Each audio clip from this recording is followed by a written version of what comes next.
नमस्कार, प्रणाम।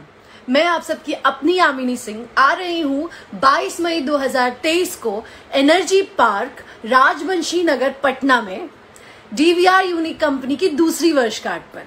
मुझे वहां बुलाने के लिए thank you so very much to Manish Sinha sir, director of DVR bio research Ayurveda private limited company. और मेरी आप सबसे यही रिक्वेस्ट है कि आप लोग आइए 22 मई 2023 को और हम लोग मिलकर के खूब सारा मस्ती मजा करेंगे और धमाल मचाएंगे। सो 22 मई को आना ना भूलें, जरूर आएं। Love you all. Energy park Rajvanshi Nagar Patna में डीवीआर यूनिक कंपनी की दूसरी वर्षगांठ पर।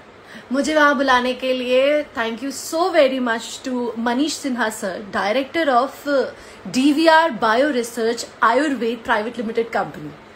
और मेरी आप सबसे यही रिक्वेस्ट है कि आप लोग आइए 22 मई 2023 को और हम लोग मिलकर के खूब सारा मस्ती मजा करेंगे और धमाल मचाएंगे। सो 22 मई को आना ना भूलें, जरूर आएं। Love you all.